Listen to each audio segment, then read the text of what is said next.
Bueno, este video va a cubrir los temas de datos transversales O métodos para paneles simples. Los datos transversales repetidos, ¿qué son? Básicamente los datos transversales repetidos son datos obtenidos tomados de muestras aleatorias de una gran población en diferentes momentos del tiempo. El típico ejemplo, como cualquier encuesta de laboral, es la gran encuesta integrada de hogares para Colombia. Básicamente lo que se hace es cada mes tomar una muestra aleatoria de los hogares de Colombia, en donde la muestra es de la misma población, que es básicamente los hogares de Colombia para las 23 ciudades principales. Entonces se toma una muestra aleatoria de todos esos hogares en cada mes de cada año para generar los indicadores principalmente de mercado laboral, pero también se pueden utilizar estos datos para muchísimos otros tipos de análisis. En cada momento del tiempo, las observaciones son obtenidas de forma independiente. O sea, los datos que se usan en un mes, por ejemplo, de la gran encuesta de hogares, son una muestra aleatoria y el siguiente mes se hace otra muestra aleatoria y el siguiente mes es otra muestra aleatoria. Entonces, hay independencia entre las muestras que se van tomando mes a mes, y además esas observaciones obtenidas en cada momento son una muestra independiente. Al mismo tiempo, ¿cuál es la idea de esto? O sea, la idea de utilizar esto es que es muy probable que las observaciones no estén distribuidas idénticamente. Por ejemplo, a lo largo del tiempo sabemos perfectamente que los salarios promedio o la educación promedio solamente van a ir aumentando a lo largo del tiempo. Entonces queremos incorporar ese tipo de análisis a través del tiempo. Precisamente por eso queremos utilizar datos transversales repetidos, entre otros motivos.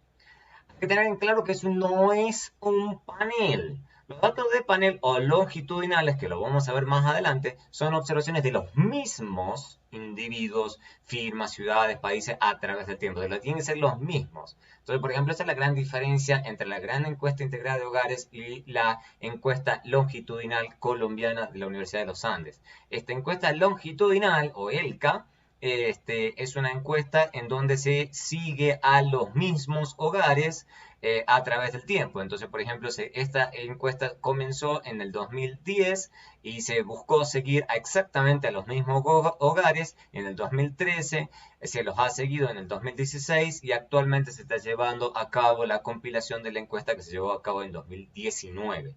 Pero son exactamente los mismos hogares, a diferencia de la gran encuesta integrada de hogares, donde los hogares perfectamente pueden ser diferentes de una muestra aleatoria de un periodo al otro. Acá no. El objetivo es que sean exactamente los mismos hogares de un periodo al siguiente. ¿Qué usar?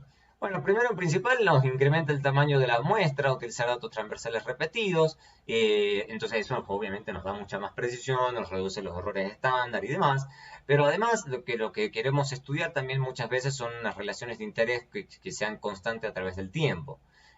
Por ejemplo, los retornos a la educación podemos suponer que son constantes a través del tiempo y entonces incrementamos el tamaño de la muestra y podemos estudiar cómo los retornos a la educación teniendo una muestra mucho más grande.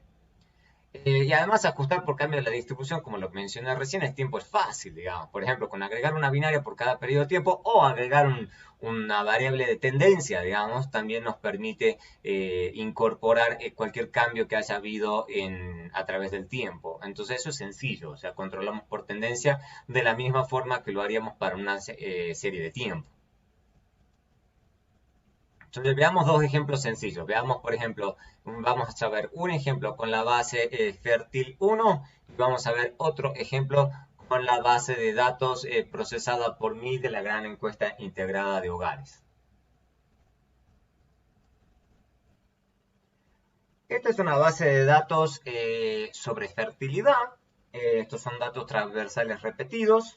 Entonces tenemos, por ejemplo, para que se observe bien, tenemos varios datos desde el 72 hasta el 84.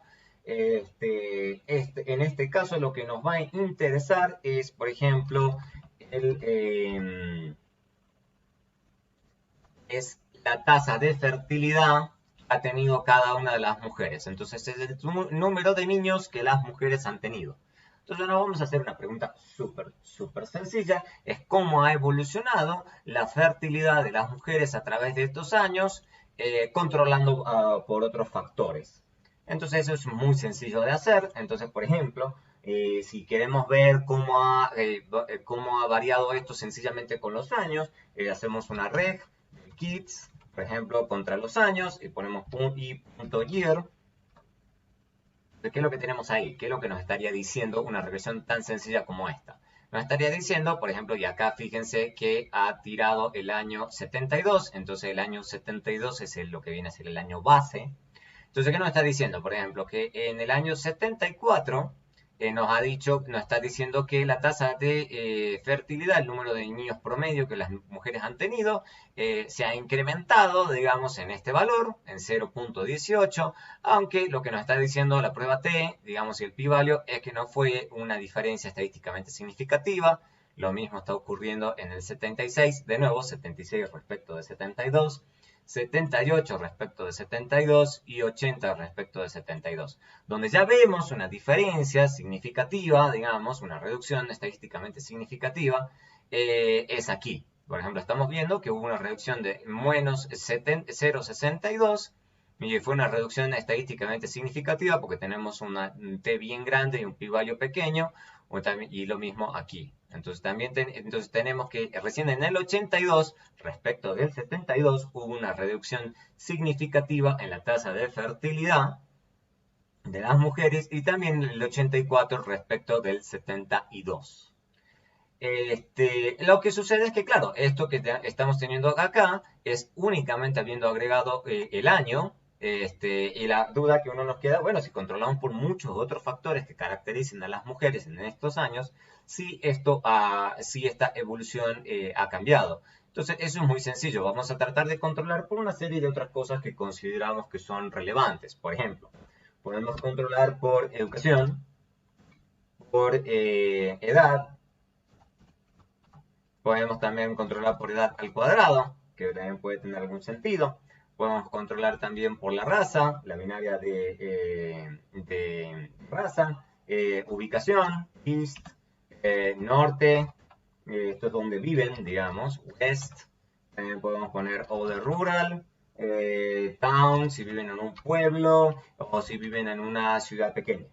Todos estos factores, digamos que en una de esas pueden afectar la tasa de fertilidad de las mujeres en estos años. Entonces, controlamos por todos estos factores, que algunos son súper relevantes. Fíjense que esto nos indica que los años de educación están negativamente correlacionados con la fertilidad, algo que más o menos tiene sentido. También la edad, aunque tenemos que tener cuidado con interpretar esto en forma individual. Tenemos que tomar esto al cuadrado. Nos está diciendo que las mujeres, por ejemplo, negras, en general tienen mucho más niños que las blancas. De hecho, tienen un niño más en promedio que las blancas. Es una diferencia estadísticamente significativa. Y así sucesivamente.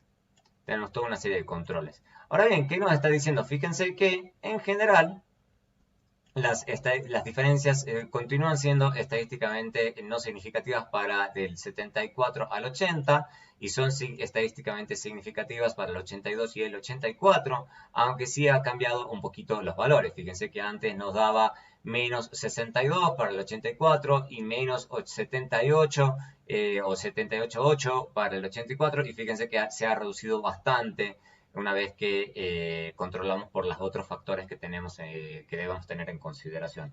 Entonces, eso es súper útil y lo deberíamos siempre tener en cuenta a la hora de hacer ese tipo de interpretaciones de que deberíamos controlar por una serie de otros factores relevantes. Fíjense que esto es un análisis súper interesante y además podríamos hacer el análisis inverso. Básicamente estamos utilizando los datos transversales repetidos y podemos ver, por ejemplo, la estimación de los retornos a la educación, perdón, sino el efecto, digamos, que tiene la educación sobre la tasa de fertilidad, habiendo controlado por la tendencia de la tasa de fertilidad a través del tiempo, cosa que es únicamente posible utilizando datos transversales repetidos.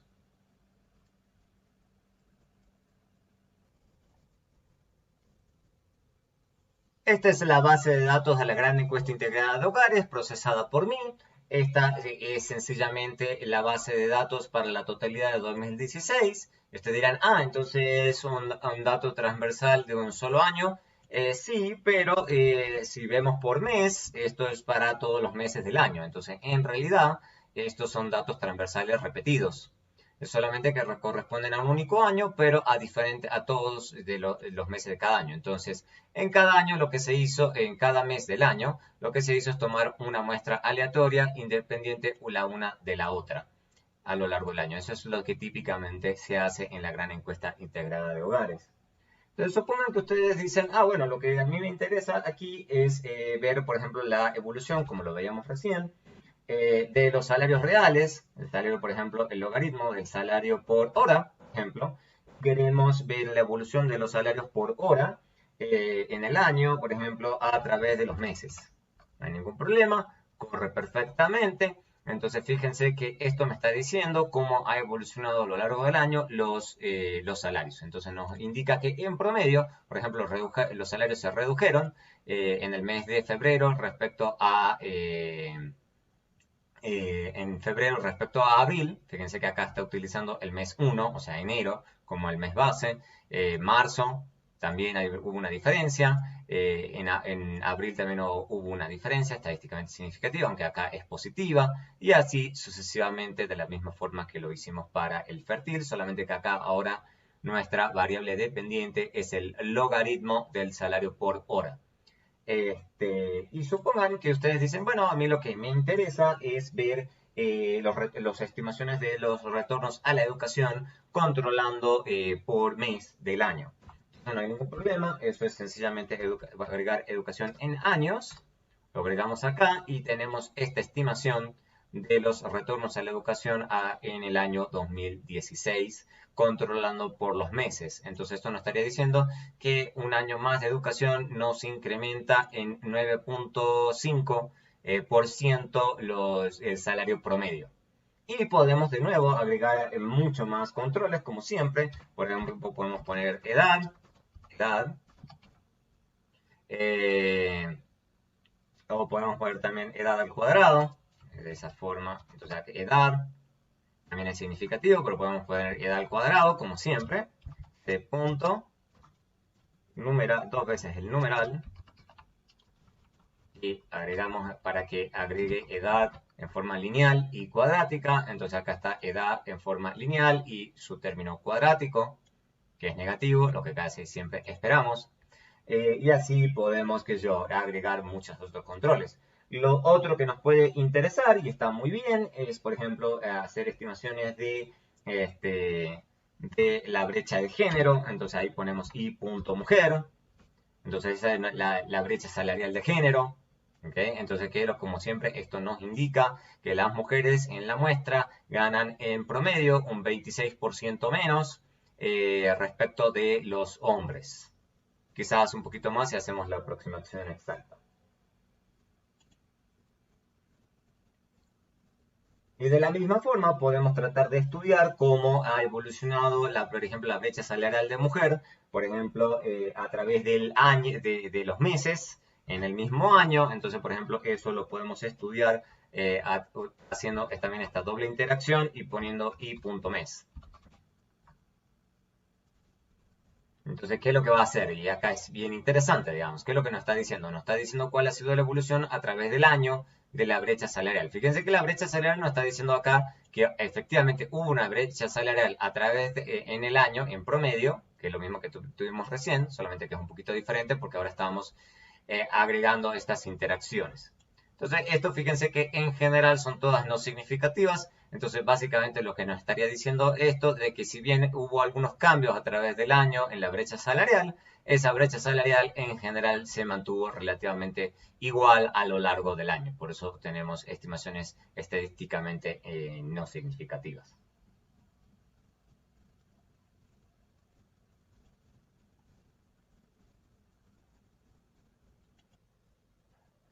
Entonces lo que hemos visto recién entonces es que no cambia demasiado el análisis si uno utiliza datos transversales repetidos respecto de lo que se hace con cortes transversales.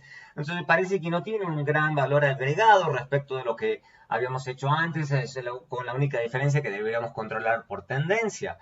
Pero no es así. En realidad, una de las enormes utilidades que tienen los datos transversales repetidos es que nos permiten ver el impacto de una política, por ejemplo, analizando las variables antes y después de la implementación de esa política.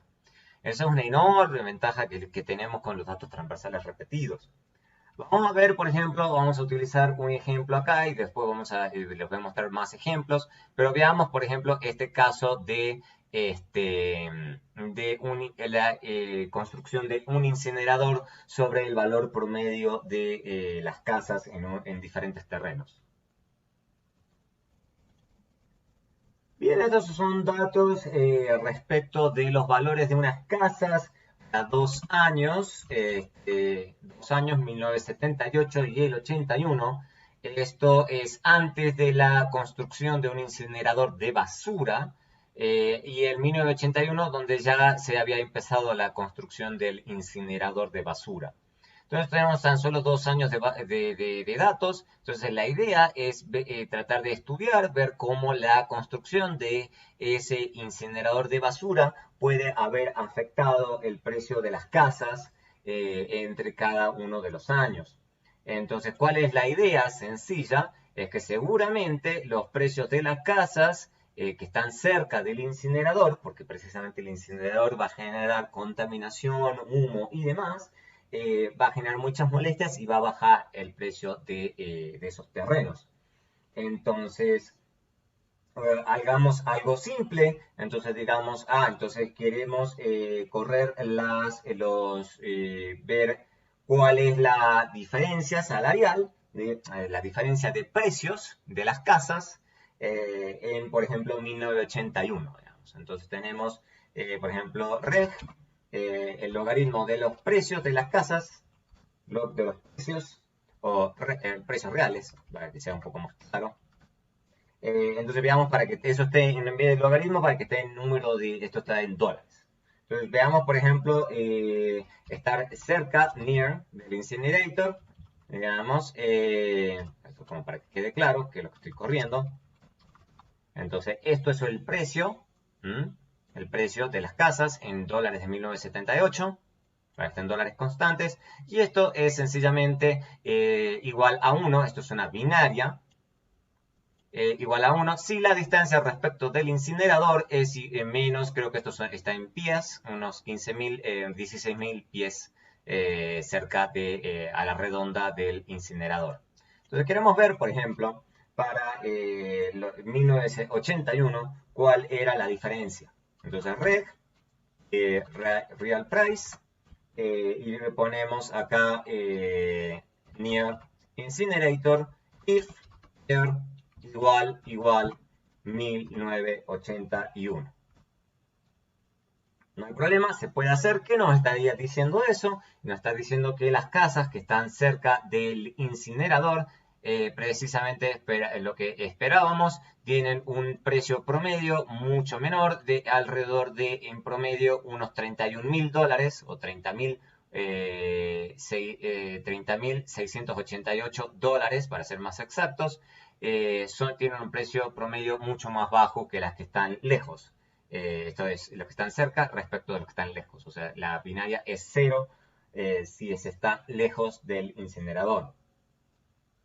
Entonces nos dice que efectivamente hay esa diferencia, pero hay que tener cuidado con esa interpretación. Efectivamente podemos decir que podemos atribuir eso a la presencia del incinerador. No necesariamente, porque precisamente lo que uno pensaría es que quizás el incinerador se instaló allí donde los precios ya fuesen bajos desde el inicio. Precisamente tratar de instalar un incinerador de basura en una zona en donde el precio de la tierra sea muy alto no tendría mucho sentido. Entonces quizás antes de la existencia del incinerador, en los terrenos donde está instalado el incinerador ya fueran mucho más bajos. Entonces, ¿qué pasa si hacemos esta misma regresión? Para verificar esa presunción, podemos correr esta misma regresión para 1978. Entonces, en 1978, fíjense, 1978 efectivamente nos da lo que nosotros estábamos esperando. Nos está diciendo que efectivamente ya en los terrenos cerca del incinerador, incluso sin la presencia del incinerador, ya el precio del terreno que estaba cerca a la ubicación del incinerador efectivamente ya era más bajo, ¿sí? Era una diferencia de unos $18.824. Pero fíjense que efectivamente lo que estamos evidenciando con estas dos regresiones es que esa brecha, sin embargo, antes era de unos 18.000 y ahora se amplió a menos 30.000. Entonces ahí ese cambio en el coeficiente es lo que realmente estamos interesados. Entonces ahí, ¿qué es lo que decimos? Entonces quizás esta diferencia, menos esta otra diferencia, menos esta otra diferencia, esa diferencia aumento en la brecha de unos 11.863, esa diferencia de precios en las casas quizás sí pueda ser atribuida a la presencia del incinerador. Porque precisamente lo que uno puede pensar que es precisamente debido a la presencia del incinerador es que la brecha de precios en el precio de las casas se incrementó de unos 18.824 a unos 30.688. O sea, esa diferencia de 11.863 dólares podría ser atribuida a la presencia del incinerador. Y ese estimador tiene un tratamiento muy especial. Esto es lo que se llama un estimador de diferencia en diferencia y lo vamos a ver con mucho más cuidado. Entonces, lo que tenemos es lo que se llama una estimación de diferencia en diferencia, o difference in difference, o lo que normalmente se le llama DID, por difference in difference. Hay otra gente que le prefiere denotar esto como DD. Yo prefiero llamarle DID. Entonces eso se llama diferencia en diferencia. Este es uno de los estimadores muy usados para evaluar el efecto de políticas públicas, lo que también se llama evaluación de impacto. ¿Cómo puede ver eso? O sea, básicamente lo que hicimos recién, digamos, en el caso del precio de las casas, lo que hicimos es básicamente tomar la diferencia que vimos en 1981 y ver la diferencia de las casas que están cerca respecto de las que están lejos. Tomamos esa diferencia de precios de las casas y la comparamos con los precios de las casas en 1978. Entonces, por eso este estimador se llama diferencia en diferencia, porque es una diferencia, esto es una diferencia grande, pero es una diferencia de dos diferencias que estamos haciendo. Esta es la primera diferencia y esta es la otra diferencia. Por eso se llama diferencia en diferencia. O sea, ¿y por qué es interesante? Porque esta es la diferencia a través del tiempo, la diferencia de precios entre las dos áreas. Básicamente eso es lo que vimos recién. O sea, vimos que eso era el aumento ese en la brecha de precios. ¿Cómo se puede pensar esto todavía en forma más gráfica? Que quizás queda un poquito más claro que en una ecuación. Básicamente lo que tenemos, en términos básicos, es el tiempo en un eje horizontal y el precio en el eje vertical. Entonces, esencialmente lo que tenemos es el antes y el después de alguna política o el incinerador o lo que sea de nuestro interés. Y lo que tenemos es, por ejemplo, en nuestro caso, los terrenos que están cerca del incinerador. Entonces evaluamos el precio antes de la instalación del incinerador, estaba aquí. Y después del incinerador estaba acá. Entonces se bajó de aquí a aquí, digamos. La idea es comparar este precio respecto de otros terrenos que son precisamente los que están lejos del incinerador. Entonces, ¿cuál es la idea? Que acá hay una brecha y acá hay otra brecha de precios. Entonces tenemos una diferencia de precios antes de la instalación del incinerador y tenemos otra brecha después de la instalación del incinerador. Entonces, ¿qué es lo que queremos hacer? Lo que queremos hacer es comparar cómo ha evolucionado esa brecha. Entonces, lo que hacemos es, de esta brecha que está después, le queremos descontar, por eso está esa línea acá, le queremos descontar esa diferencia que ya había de antes, para que precisamente podamos decir que esta brecha que está acá es la que podemos atribuirla únicamente a la presencia del incinerador. Ese es el estimador de diferencia en diferencia. Básicamente es la diferencia entre esta brecha y esta brecha, o diferencia, por eso se llama diferencia en diferencia. Es la diferencia de esta diferencia contra esta diferencia, o bien tomando esta diferencia y restándole esta diferencia.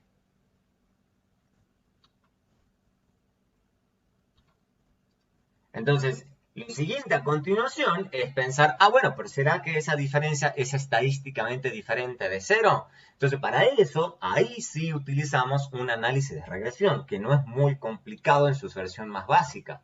Básicamente lo que hacemos es, tenemos el precio real, lo corremos contra la binaria de año en el 81, o sea, estamos utilizando el 78 como el año base, le ponemos la binaria también, digamos acá de estar cerca, y la interacción de ambas binarias. Entonces, ¿cuál es la idea? Que el beta 0 se interpreta como el precio promedio de un hogar lejos del incinerador. Esto que ya tenemos, sabemos que va a ser la diferencia promedio de las casas del 81 respecto del 78. El beta 1 va a ser la diferencia de precio entre las casas que están cerca del incinerador versus las que están lejos en promedio en los 2 años. Lo que realmente nos interesa es el cambio entre 1981 y 1988 en la diferencia de precios entre las casas que están cerca del incinerador versus las que están lejos.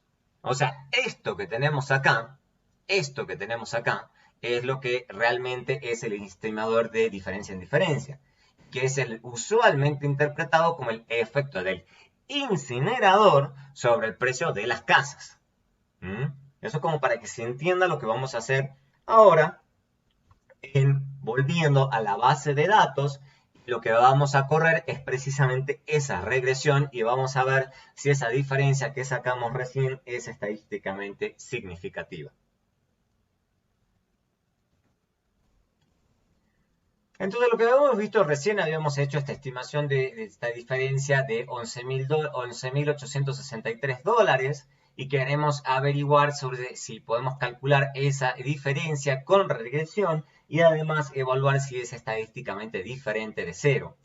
Eso es en un primer paso. Entonces, lo que vamos a hacer ahora es sencillamente eliminar este condicional y lo que vamos a hacer es agregar, como les mostré recién, vamos a hacer dos cosas. Vamos a hacer y punto, porque es una binaria, lo vamos a interactuar y lo vamos a poner doble, ya se va a entender el por qué. Entonces, fíjense por qué esto tiene sentido. Lo que vamos a hacer es correrlo así, y fíjense que cuando uno corre así, ¿qué es lo que hizo Stata en forma automática? Lo que hizo es agregar esta binaria, la que está del lado izquierdo, la agregó en forma individual, y lo que agregó también en forma individual es la binaria de año, ¿okay? Donde está dejando 1978 como el año base y 1981 como el año que está agregando en la regresión, y adicionalmente Stata me está agregando la interacción, que fíjense, este valor coincide perfectamente con el cálculo que hicimos a mano anteriormente. Exactamente lo que esperamos. Entonces, fíjense que precisamente nos está indicando que en promedio los terrenos que están cerca de la casa cerca del incinerador valen menos que los que están lejos. Efectivamente, el precio de las casas se incrementó entre ambos años y que calculamos que el estimador de diferencia en diferencia, que tiene este valor, es este, pero sin embargo el t es bajito y el p-value es grande. ¿Qué nos está diciendo? Que nuestra estimación de diferencia en diferencia es una estimación estadísticamente no significativa. ¿No es cierto? Entonces, esto en principio nos podría estar indicando que quizás no hubo un efecto del incinerador. Sin embargo, esta especificación se ve demasiado sencilla y sabemos que en general siempre deberíamos tener cuidado y lo que tenemos que hacer siempre es agregar controles. Entonces, empecemos a agregarle controles a esta estimación a ver si controlando por otras cosas la cosa cambia. Entonces, vamos a agregarle una serie de controles. Esto es, vamos a mencionar esto. Entonces queremos agregarle controles a esta regresión. Entonces veamos, tenemos este conjunto de diferentes controles. Entonces veamos de qué se tratan estos diferentes controles. Entonces en este caso lo que queremos agregar es, por ejemplo, la distancia a una autopista interestatal, el tamaño en pies cuadrados del lote, el tamaño en pies cuadrados de toda la casa, el número de cuartos en la casa, el número de baños y la antigüedad al cuadrado de la casa.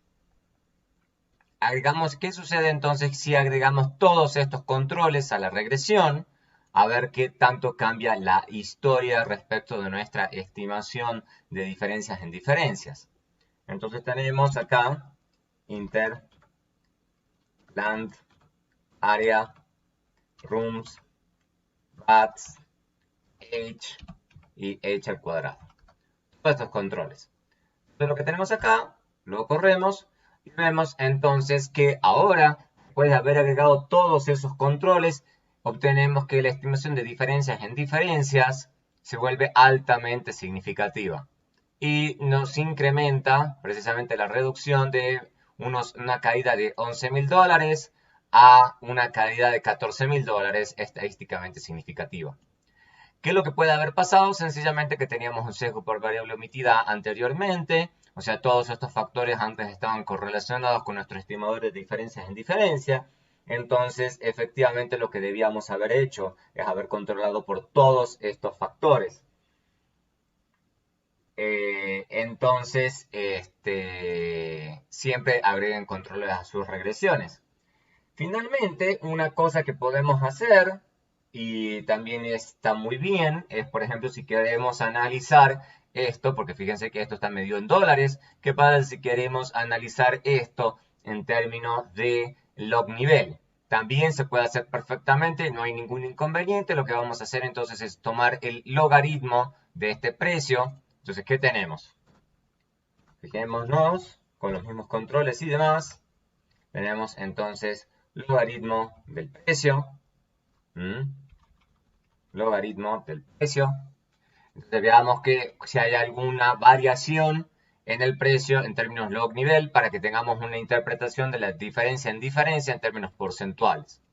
Entonces fíjense que acá se vuelve no súper significativo, pero sí por lo menos marginalmente significativo, dado que tenemos el p-value entre 0.05 y 0.10. Entonces fíjense que esto da una caída de un 9% en el precio de los terrenos cercanos al incinerador respecto de los que están lejos del incinerador. Entonces fíjense que cambia un poco la interpretación, pero la metodología en general es exactamente la misma.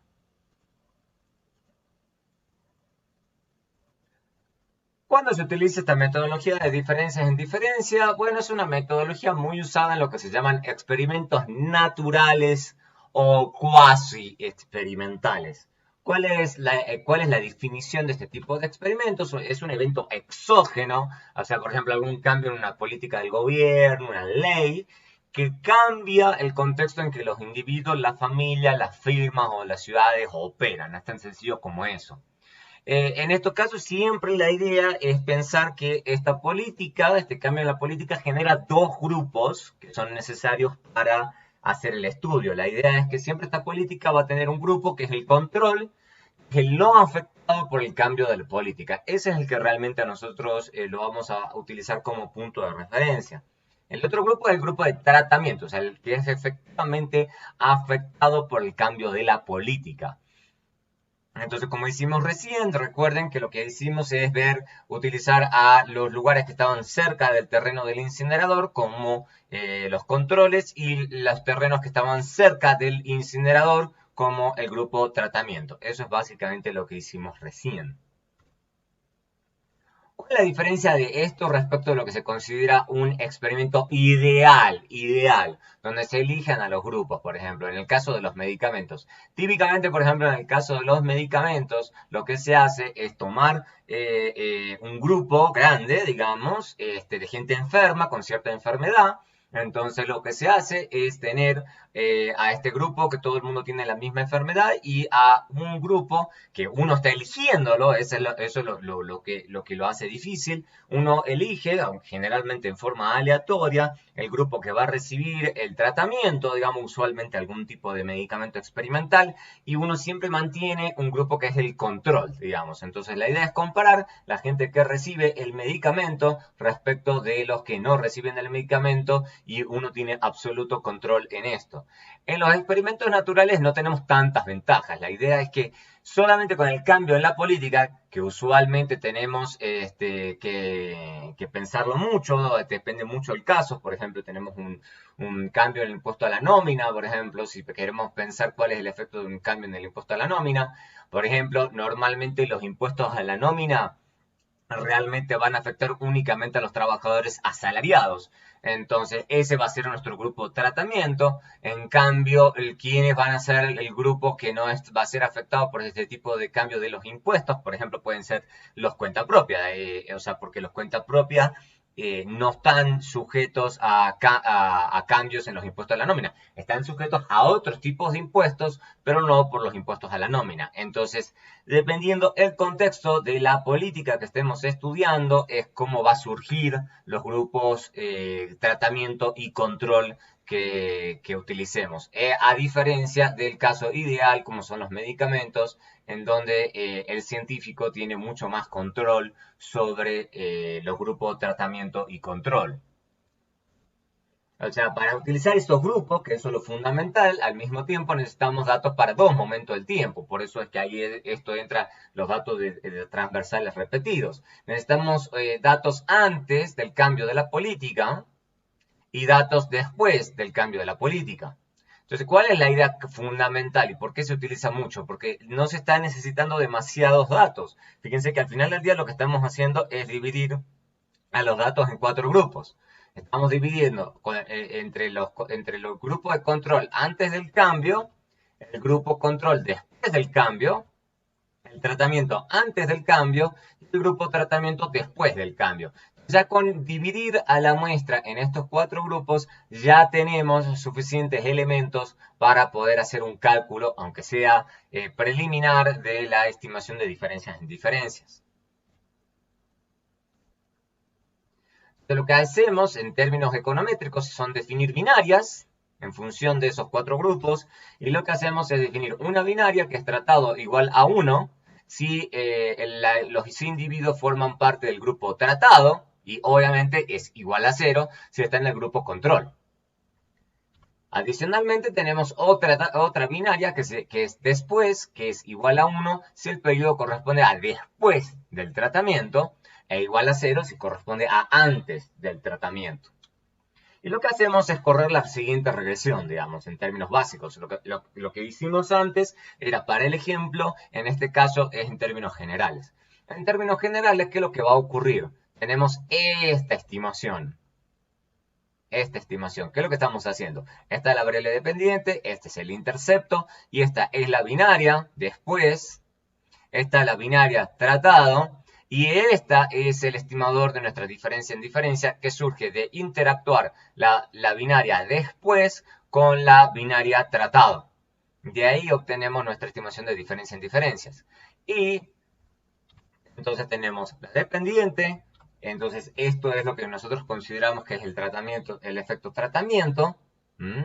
Y este es nuestro estimador de diferencias en diferencias, que como lo podemos ver en forma general, es con la siguiente descomposición. Básicamente lo que hacemos es la diferencia después del tratamiento, la diferencia promedio en la variable dependiente, después del tratamiento entre los tratados y el control. Entonces obtenemos esta primera diferencia y tenemos la otra diferencia, que era la brecha que había en los valores promedios de la variable dependiente antes del tratamiento. Entonces por eso de nuevo esto se llama diferencia en diferencias. Diferencia en diferencias.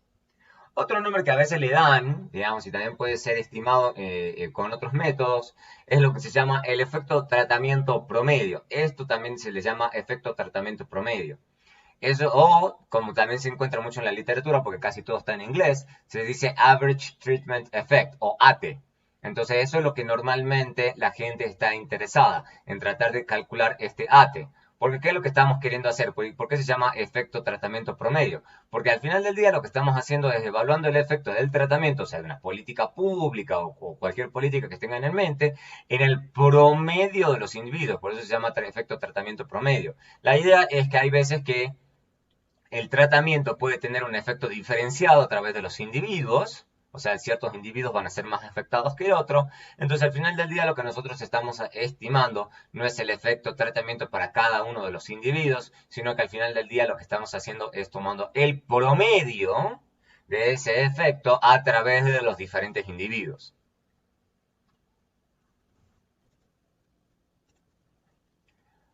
Veamos ahora el más sencillo de los tipos de panel, que es el panel con dos periodos. Entonces, este es el tipo de datos de panel más simple. Tenemos un grupo de individuos que pueden ser cualquier tipo de individuos, como por ejemplo escuelas o ciudades, firmas, pueden ser hogares, pueden ser estados, países, departamentos, lo que ustedes quieran.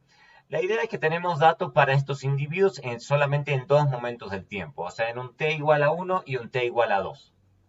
Lo primero que hay que tener en cuenta es que acá no pensamos de que exactamente tienen que ser T1 y 2, o sea, de que tengan que ser adyacentes. Puede ser, por ejemplo, que el T1 sea 1982 y el T2 sea 1987, o sea, T1 sea algún año antes y T2 sea algún año después, sin que necesariamente tengan que ser estrictamente uno continuado del otro. La pregunta que uno se hace en este contexto es, bueno, ¿cuál es el tipo de modelo econométrico apropiado que uno debe utilizar en estos casos en donde uno tiene datos de panel? Lo que usualmente se hace en estos casos es descomponer el término de error en dos partes.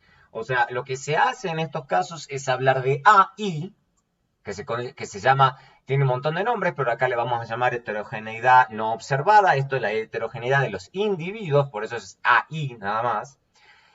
Y la otra va a ser el término de error de siempre, o sea, el UIT.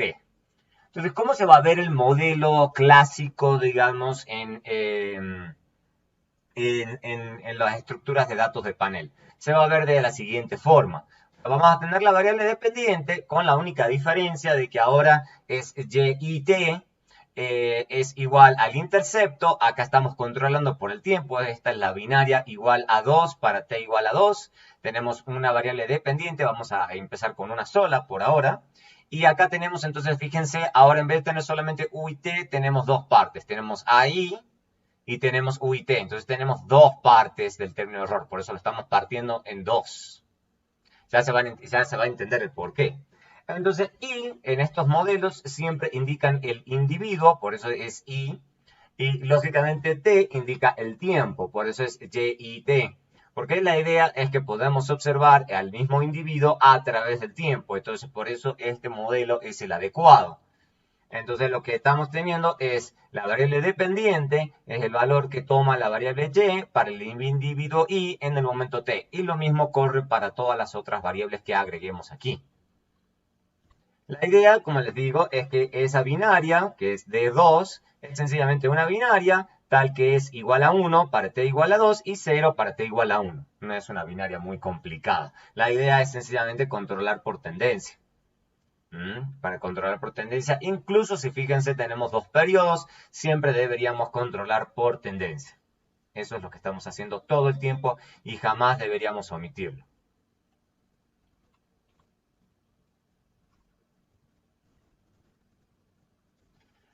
Lo ¿Qué se dice? El último término que está aquí, el UIT, eso en este caso se llama error idiosincrático.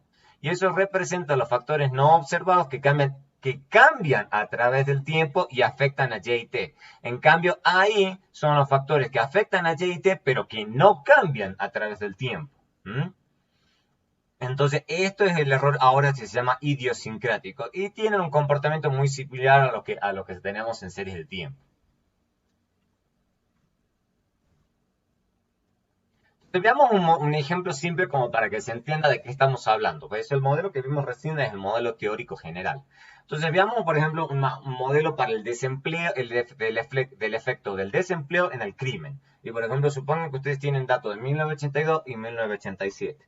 Entonces, supongan que ustedes plantean un modelo como este, que no es una cosa muy descabellada. La única idea es que tenemos una binaria de 87, que es la binaria para 1987, o sea, básicamente esto es 1 si el año corresponde a 1987 y es 0 si el año corresponde a 1982. O sea, acá debería ser t igual a 1 y 2, en vez debería ser 1982, 1987, tan sencillo como eso. Y va a denotar ciudades, o sea, la idea es que tenemos muchos datos de diferentes ciudades. Por ejemplo, pueden ser datos de Colombia, digamos, a lo largo de diferentes ciudades y que los seguimos en 2 periodos del tiempo, nada más.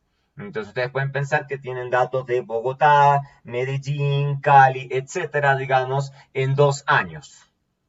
Entonces ustedes tienen datos de las tasas de crimen y las tasas de desempleo. ¿Qué es ahí? En este caso, por ejemplo, el AI sería considerado como el efecto ciudad no observado, o lo que le llamarían en general efecto fijo por ciudad, porque precisamente está fijo en el sentido de que esto no varía a través del tiempo, por eso es AI. O sea, eso comprime todos los factores que afectan la tasa de crimen de una ciudad y no cambia a través del tiempo. Esa es la clave, hay siempre que pensar eso.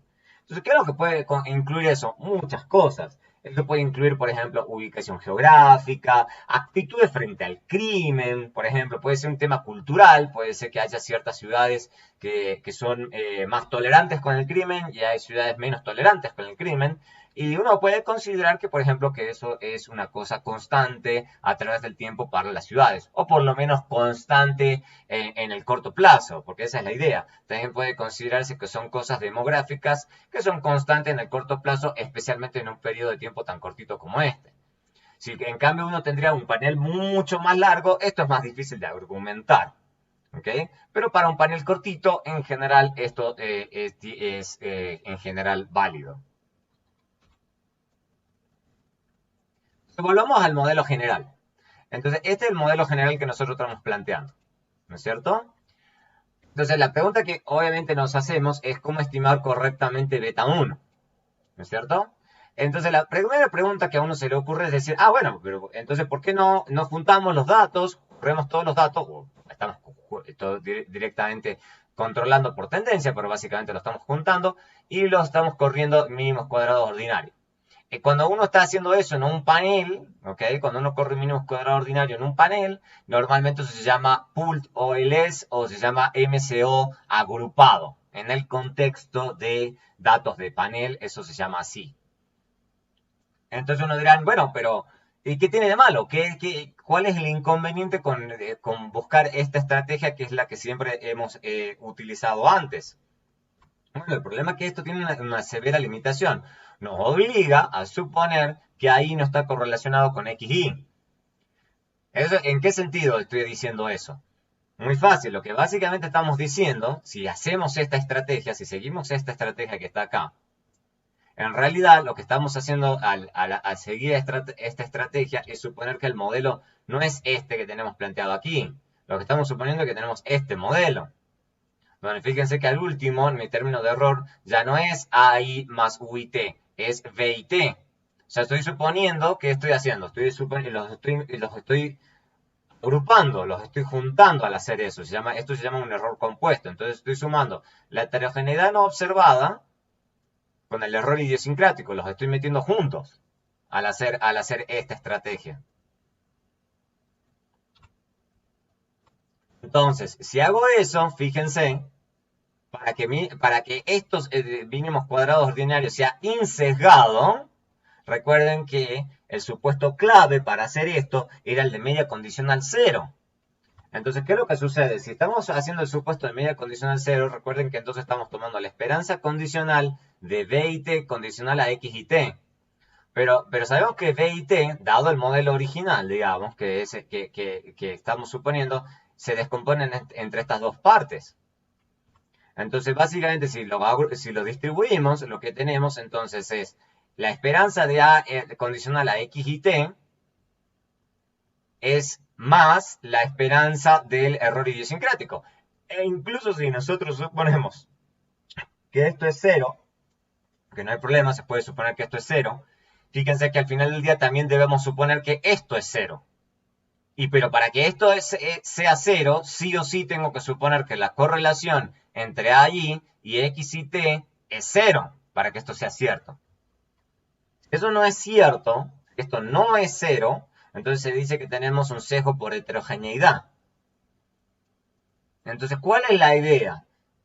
Bueno, dado que tenemos datos de panel, sí podemos tratar de corregir por esta posibilidad.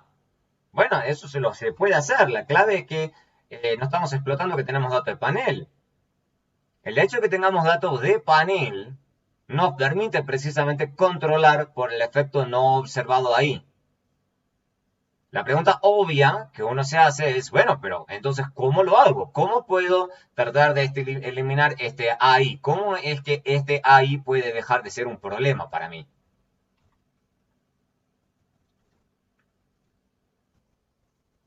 Entonces, ¿cómo vamos a explotar la estructura de datos para hacer una estimación de datos de panel controlando por ahí? ¿Cómo lo vamos a hacer? Bien, vamos a partir lógicamente del modelo inicial que estamos planteando, que es este. Y lo que vamos a hacer es plantearlo para t igual a 2. Igual a 2. Entonces, en t igual a 2, ¿qué es lo que tenemos? Tenemos que esta binaria es igual a 1. Entonces, esto es delta 0 por 1. Entonces, esto me queda solamente delta 0. Y acá, en vez de tener x y t, tengo x y 2. Porque lo estoy evaluando en t igual a 2. Y fíjense que acá tengo ahí. Pero fíjense que ahí no tiene un subíndice de tiempo. Entonces, me va a quedar solamente ahí. Y u y t, en vez de tener u y t, me va a quedar u y 2. Entonces, esto es el modelo evaluado en t igual a 2. Y sucesivamente, lo que quiero hacer es evaluar el mismo modelo, pero para t igual a 1. Yo hago para t igual a 1, en cambio, esta binaria, que acá antes era 1, ahora va a ser 0. Entonces, en vez de tener delta 0, acá directamente es delta 0 por 0, entonces delta 0 acá no está. Lo que me queda es el resto. Lo que me queda es x y 1, porque ahora estoy evaluándolo al modelo original en 1, entonces me queda solamente aquí. Y lo que me queda es ahí, pero recuerden que de nuevo, ahí no depende del tiempo, es fijo a través del tiempo, entonces aparece aquí y aparece aquí, igualito. El que sí va a cambiar de nuevo, sí es u y t, porque tiene subíndice de tiempo, entonces me queda u y 1. Entonces, ¿qué podemos hacer? Tranquilamente, si ustedes dicen, pero yo me quiero deshacer de ahí, entonces queda lo que a uno se le ocurre rápidamente. Lo que a uno rápidamente se le ocurre es tomar i2 y restarle i1.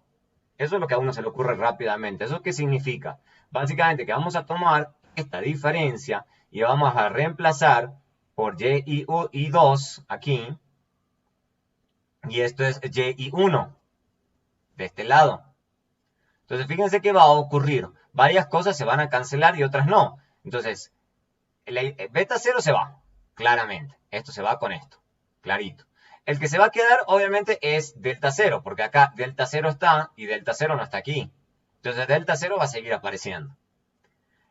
Siguiente, digamos, fíjense que voy a tener beta 1 en ambos, pero lo tengo x y 2 y x y 1. Entonces, me va a quedar x y 2 menos x y 1 multiplicado por beta 0. Y en forma fundamental, y ese es el propósito de esta estrategia, es precisamente eliminar ahí. Fíjense que tengo ahí acá y ahí acá. Entonces, al hacer esta diferencia, esto se cancela y desaparece. Eso es lo que la principal estrategia de esto, digamos. Y finalmente lo que voy a tener es UI2 menos UI1. que me va a quedar esta expresión. O bien, como a otra gente le gusta escribir esto, es así, con unos deltas. Pues simplemente para que nos quede mucho más compacta la notación.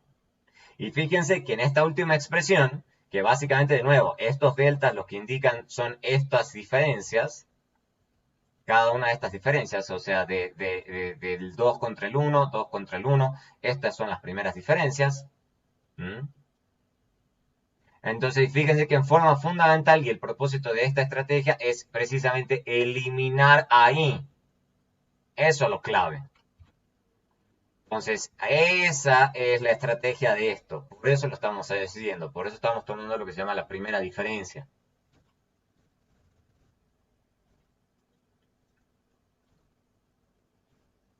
Entonces, lo que se denomina, esta ecuación se llama ecuación diferenciada una vez, porque hemos tomado una diferencia nada más. Podríamos tomar varias diferencias. Esta es la primera diferencia, por eso se llama ecuación en primera diferencia, o first difference equation. Esto puede estimarse por mínimos cuadrados usuales.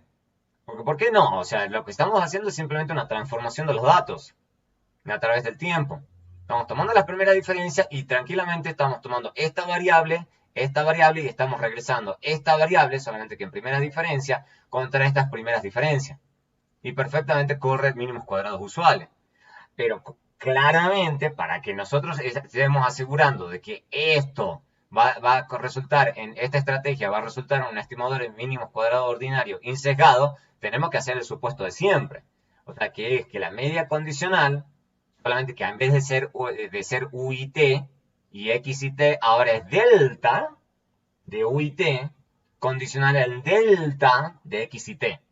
Y obviamente tenemos que pensar bien, dependiendo del caso que tengamos a mano, sobre si esto es cierto o no es cierto.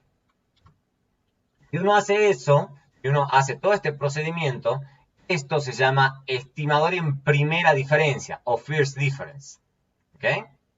Dependiendo si estén hablando en español o en inglés. En general la gente habla de first difference. Este es el estimador entonces en primera diferencia, porque están tomando la primera diferencia de las variables. Lo que pasa es que lo clave, y eso suena trivial, pero no es tan trivial en este caso, es que tiene que haber alguna variabilidad en delta de XY.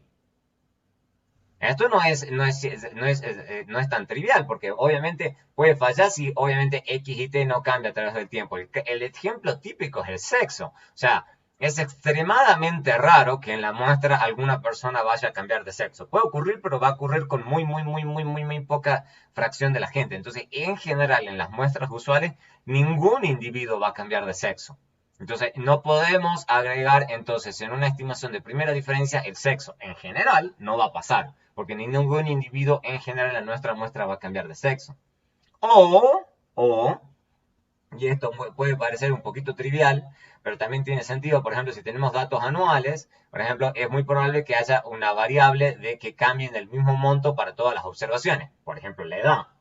O sea, si seguimos a los mismos individuos a través del tiempo, año a año, seguramente todos los individuos incrementen en un año su monto de edad. Entonces, ¿eso qué significa básicamente? Que este delta de XY es 1 para todo el mundo. O sea, es una constante. Entonces, tampoco va a correr.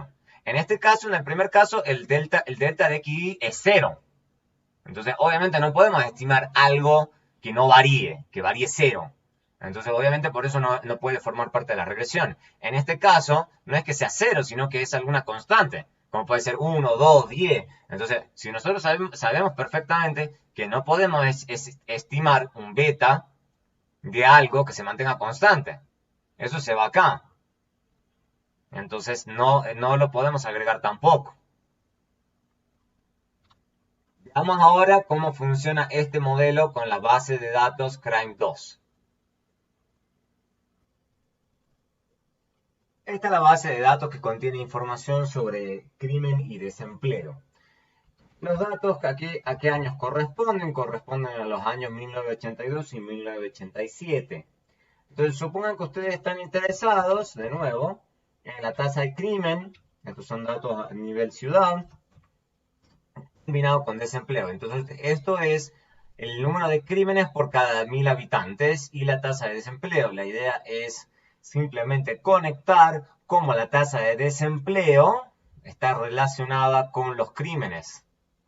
Entonces, supongan ustedes que corren esta regresión y ustedes están interesados, por ejemplo, únicamente en 1987. Entonces, ustedes hacen un reg, crime rate, contra el desempleo, si el año es igual al 87. Ese es el caso, entonces fíjense que da algo un poquito raro. Nos da un coeficiente negativo, algo que resulta bastante contraintuitivo. Pero aunque no es no significativo, pero suena un poquito raro, digamos. ¿Será que tener mayor desempleo reduce la tasa de crímenes? Suena bastante raro, digamos. Entonces acá es donde uno piensa, bueno, quizás lo que debemos hacer es tratar de plantear el modelo de una forma diferente. Entonces, por ejemplo, ¿por qué no utilizar ambos años de datos? Podemos hacer, supongamos entonces que utilizamos los ambos años, eliminamos el if, pero si queremos controlar por año. Entonces, al igual que en la ecuación que estuvimos viendo, le ponemos i punto año, para que sea una binaria. Entonces, hacemos esto, y fíjense que de todas formas, ahora sí, da una cosa positiva, que efectivamente, entonces, mayor desempleo está positivamente correlacionado con la tasa de crimen, pero sin embargo, seguimos teniendo una cosa súper no significativa. Entonces, de última, incluso en este caso, como en este caso, nos estaría indicando entonces que el desempleo no tiene ninguna relación con el crimen. Lo cual, de nuevo, sigue resultando bastante extraño. Entonces, ¿cuál puede ser la tercera opción? Porque fíjense que al final del día lo que estamos haciendo acá es lo que habíamos mencionado recién. Esto es lo que vendría a ser mínimo cuadrado ordinario usual, digamos, o mínimo cuadrado agrupado. ¿Cómo podemos tratar de entonces seguir esta estrategia de primeras diferencias? Primeras diferencias. Bueno, esta base de datos afortunadamente ya está hecha ese cálculo, entonces Wooldridge nos ha provisto aquí de cambio, ¿no es cierto? Vamos a verlo. Nosotros habíamos visto recién. Ahora esta es la base en sus niveles. Lo que queremos son los cambios. Entonces, afortunadamente ya están calculados esos cambios.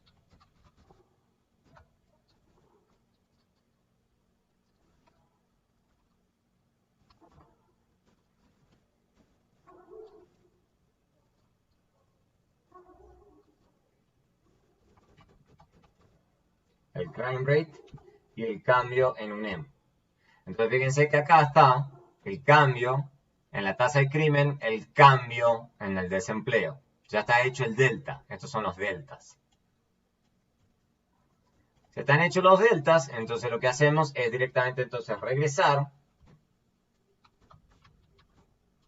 el cambio en la tasa de crimen contra el cambio en la tasa de desempleo. Porque podemos pensar, como les decía, que ese AI me está afectando mi estimación del beta. Si hacemos esta estimación en realidad ahora, fíjense que ahora sí me da que el cambio en el desempleo efectivamente está positivamente correlacionado con la tasa de crimen.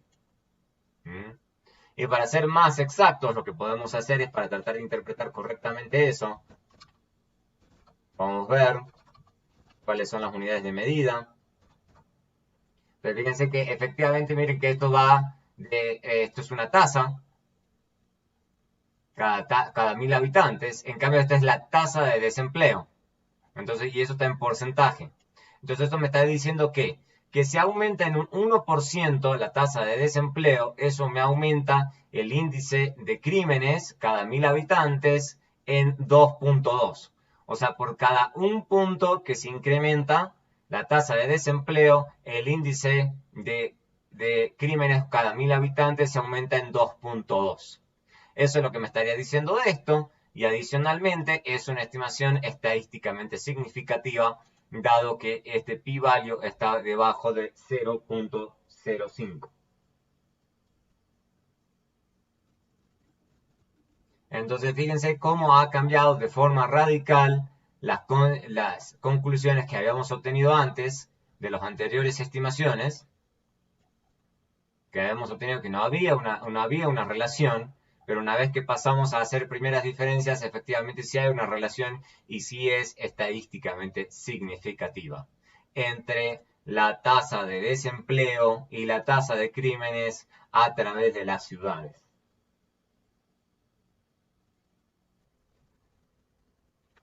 Muy bien, entonces lo que sucede con los datos de panel, y por eso a veces no aparecen demasiado en la práctica, es que a veces son difíciles de encontrar, especialmente si uno va a datos muy pequeños como individuos o firmas. Por ejemplo, los individuos nos dejan de responder la encuesta o no se quieren dejar encontrar, entonces seguirlos a lo largo del tiempo es difícil. También la gente fallece a veces.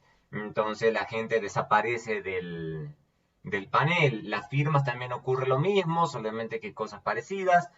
Por ejemplo, las firmas se unen entre ellas, se fusionan o se quiebran o también quieren dejar de responder la encuesta. Entonces también desaparecen de nuestra base. También tenemos otro problemita, digamos, con esto, digamos, es que la diferenciación reduce en forma significativa la variación en las variables explicativas. ¿Eso qué significa? ¿Por qué está pasando eso? Bueno, porque incluso si XY puede tener mucha variación entre individuos, que es lo típico, digamos, en el momento T puede ser que el mismo individuo no cambie mucho su comportamiento a través del tiempo. Entonces, delta de XY tiene una variación muy pequeña a través del tiempo. Y eso, dado que tenemos tan poca variación en esta variable, en este regresor, entonces los errores estándar asociados a la estimación van a ser mucho mayores, porque tengo poca variación en el X. Entonces, por ejemplo, veamos un ejemplo concreto para que esto se note sencillo, digamos. Supongo que ustedes quieren calcular retornos a la educación. Y ustedes dicen, bueno, entonces yo voy a regresar el logaritmo del salario contra la binaria. Tengo dos periodos de información. Tengo AI, ¿ok? Y tengo UIT. Y quiero capturar los retornos a la educación. Bueno, el problema típico que nosotros tenemos que es que nosotros pensamos que ahí la habilidad está correlacionada con educación. Y podemos pensar que ahí es la habilidad de los individuos. ¿Mm? La habilidad de los individuos puede ser coeficiente intelectual o como ustedes lo quieran interpretar.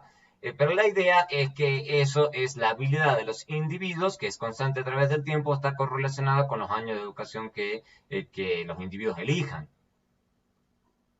Pero si ese es el caso, entonces uno diría, bueno, pero entonces si tomo primeras diferencias, quizás puedo resolver eso, porque puedo eliminar este ahí, entonces estoy eliminando habilidad.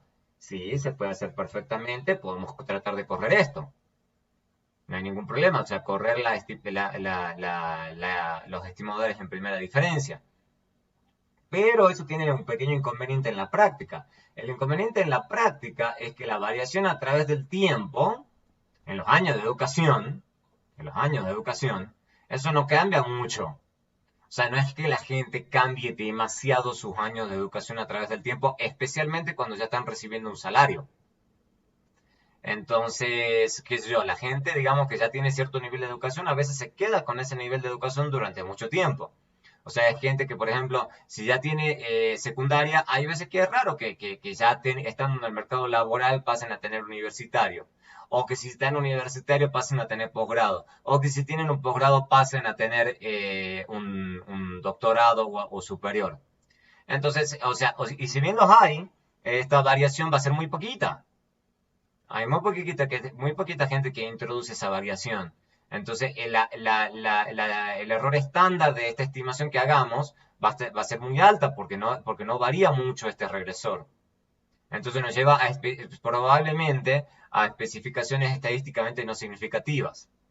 Entonces hay que tener un poco de cuidado, pero la estimación estadísticamente no significativa tiene que ver por la enorme pérdida de variación que tenemos en el regresor. Lo vamos a ver ahora con un ejemplo con esta base. Lo veamos con esta base. Entonces tenemos esta base de datos de dormir versus trabajar, eso es lo que queremos estudiar. Entonces esto básicamente son datos, si lo vemos bien, tenemos datos tanto para el 81 como el 75, digamos, entonces es una base diseñada de una forma bastante particular. Entonces lo que ha hecho Wooldridge es proveernos los datos para 2 años en específico, para que hacer las primeras diferencias sea sencillo.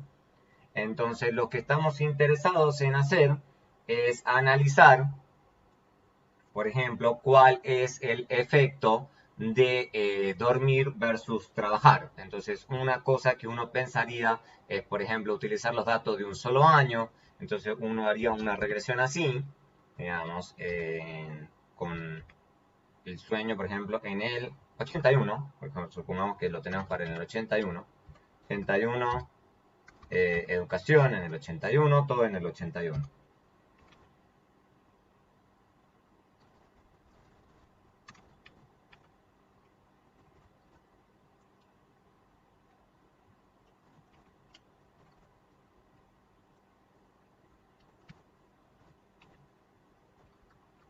Si hacemos eso, va a correr, no hay ningún problema.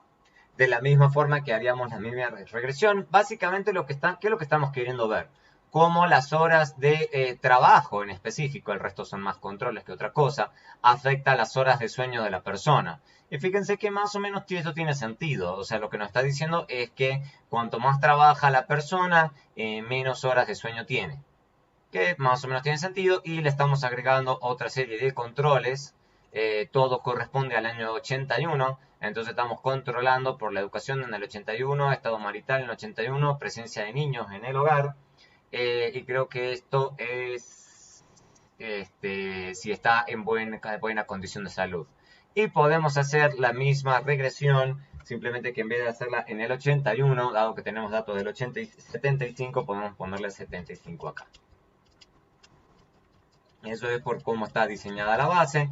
Usualmente uno no lo hace de esta forma. Yo le voy a mostrar en otra base de datos cómo uno lo hace. Entonces, esto sería en el 75. Entonces, supongo que ustedes digan, no, pero estas son regresiones utilizando los datos individuales de cada año. Lo que yo quiero hacer es hacer las estimaciones de primera diferencia. Fíjense que esta base de datos afortunadamente ya nos provee a nosotros los cambios. Entonces podemos hacer directamente las estimaciones en primeras diferencias utilizando estos cambios en cada una de las variables. Entonces directamente, en vez de poner cada uno de los años al final, le ponemos C, porque así es como está diseñada esta base. Por eso siempre hay que leer la descripción. Luego tenemos cambio, cambio, cambio, cambio, cambio, cambio. Si hacemos eso, fíjense que lo que ha ocurrido, muchas de las variables se vuelven estadísticamente no significativas. Por ejemplo, fíjense que los años de educación antes no eran significativos en esta regresión, por ejemplo, del 81, y entonces en cambio pasó a ser no significativo, súper no significativo en este año. Y en general eso tiene que ver con lo que yo les decía recién. Eso es porque en general la gente no cambia su nivel educativo, entonces esto pasa a ser súper no significativo. Aunque ya era no significativo también en el 75. Pero esto nos da una sensación de que quizás tengamos que tener cuidado a la hora de hacer análisis porque, en primera diferencia, porque fíjense que muchas de las variables tienden a ser estadísticamente no significativas, lo cual podría ser ocasionado por la pérdida de variación que tenemos en los regresores, dado que estamos tomando las primeras diferencias de estos.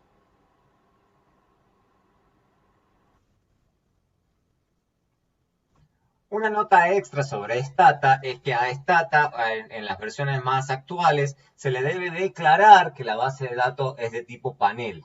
Entonces, para eso se utiliza el comando tsset. ¿Qué es lo que hacemos? Básicamente le corremos tsset, id panel y el tiempo. ¿Esto qué significa? La id panel la variable en nuestra base de datos, que va a ser fundamental, que va a identificar a cada individuo a través del tiempo. En términos del modelo, ¿qué es esto? Esto es D y T, ¿no es cierto? Es beta 0 más delta 0 de 2 x y t ahí. O sea, lo que le tenemos que decir a Stata es cuál variable es I y cuál variable es T. Entonces, I es igual a I de panel. Siempre vamos a tener que tener esta variable porque si no, no tenemos un panel, por definición. Entonces, siempre esta variable va a ser fundamental para poder utilizar todos los métodos de panel. Y obviamente la que vamos a necesitar también va a ser la variable de tiempo.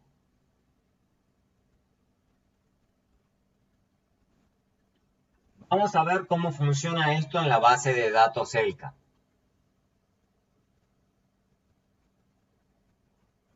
En esta base de datos ELCA, lo que tenemos, esta es una base de datos diseñada por mí. Tenemos dos variables fundamentales, que es ID panel y el año, porque esta es una encuesta año.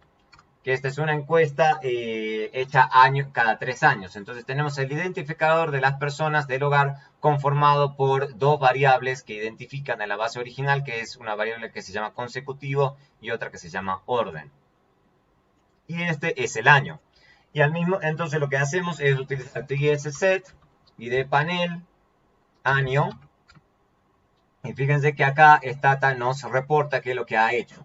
Lo que nos está diciendo es que la variable panel es id panel, nos dice que es no balanceado, ya vamos a explicar qué significa eso, y que la variable tiempo es año, que toma los valores 2010 a 2016, pero dice con gaps, con brechas. ¿Esto qué significa? Que no necesariamente tenemos 2010, 11, 12, 13, sino que tenemos, en este caso,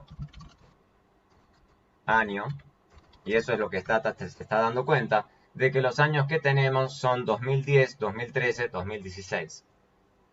Entonces, para utilizar cualquiera de los comandos para datos de panel, lo que necesitamos antes que nada en Stata es hacer este comando. Entonces ya en este momento Stata sabe, fíjense que si ahora yo corro tsset solo, Stata me va a decir que esto ya ha sido configurado como un panel.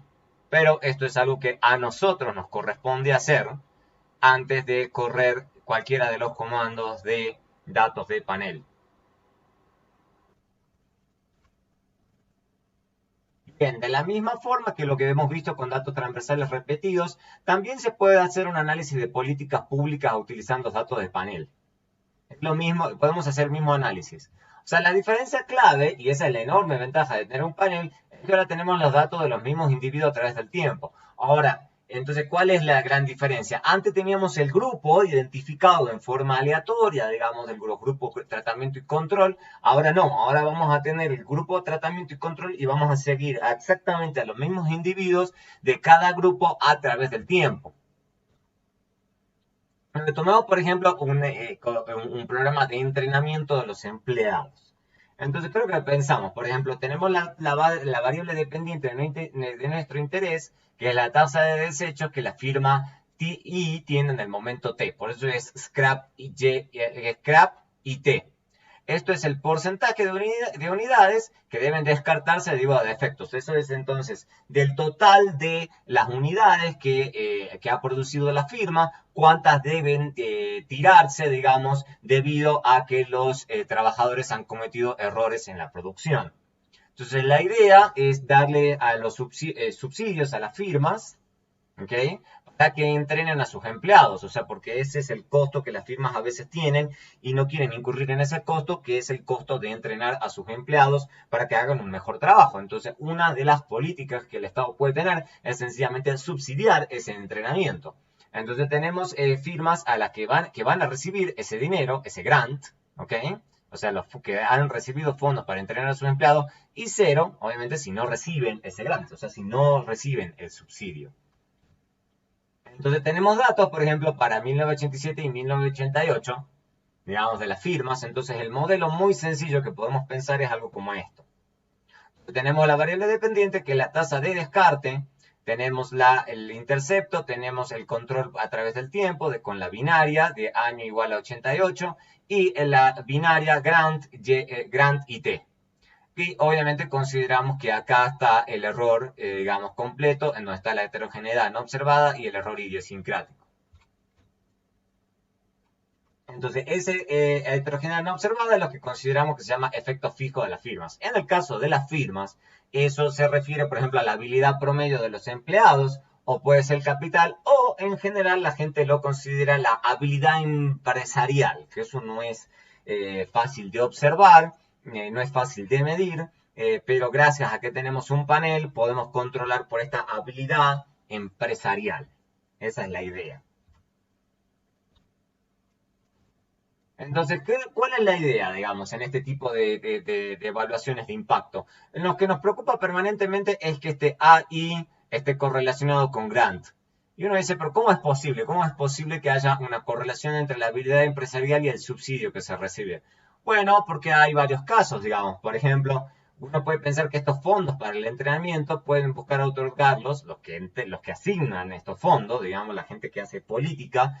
Bueno, en general uno puede decir, bueno, los empleados que tienen una habilidad promedio más baja, o sea, las firmas que tienen una habilidad empresarial o habilidad de los trabajadores mucho más baja, en base a necesidad. Por ejemplo, buscamos precisamente firmas que tengan muy baja productividad, muy bajo rendimiento y les vamos a asignar a ese tipo de firmas mayores subsidios precisamente porque consideramos que tienen mayor necesidad de los fondos. O bien, la otra estrategia que podemos seguir es tratar de asignarlo a las que tienen mayor productividad. ¿Por qué? Porque precisamente lo que queremos es después demostrar que efectivamente las firmas que recibieron muchos fondos son las más productivas respecto a las que no recibieron fondos. Entonces ahí estaríamos sobreestimando. Acá estaríamos sobreestimando el efecto del subsidio y en el otro caso estamos subestimando, precisamente porque le estamos entregando más subsidios a las firmas menos productivas. Entonces, si estamos haciendo eso, entonces seguramente la estimación del beta que obtengamos va a ser muy chiquita. Entonces, en el primer caso estamos subestimando y en el segundo caso estamos sobreestimando. Pero en cualquier caso tenemos estimaciones de tipo sesgadas. ¿Okay? Si utilizamos mínimos cuadrados ordinarios agrupados, o lo que se llama pooled OLS. Entonces, lo que queremos hacer es precisamente resolver esto utilizando primeras diferencias. Esa es la estrategia. Precisamente porque gracias a las primeras diferencias es que eliminamos este AI. Entonces, si hay una correlación entre AI y el Grant, esa es eliminada gracias a haber tomado primeras diferencias. Vamos a ver cómo funciona este tipo de análisis utilizando la base de datos JTrain.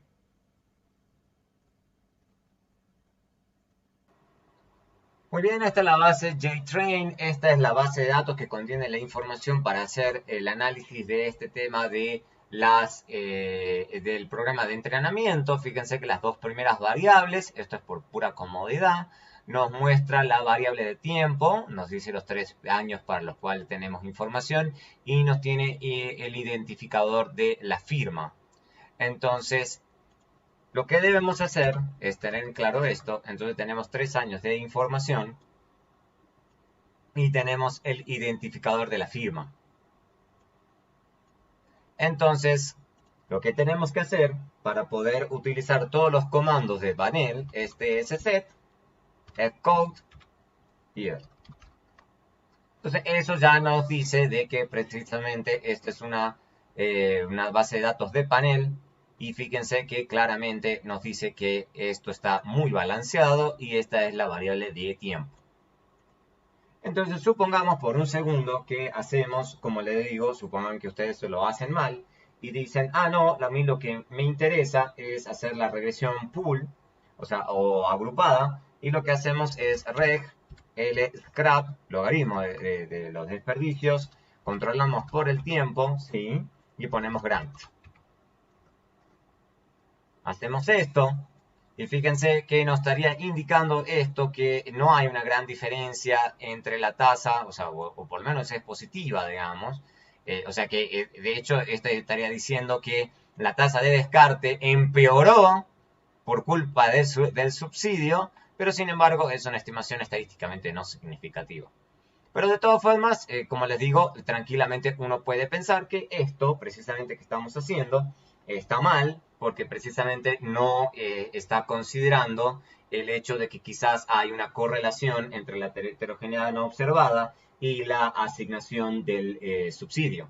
Entonces, lo que podemos hacer tranquilamente es tratar de utilizar el cambio, o las primeras diferencias de estas variables.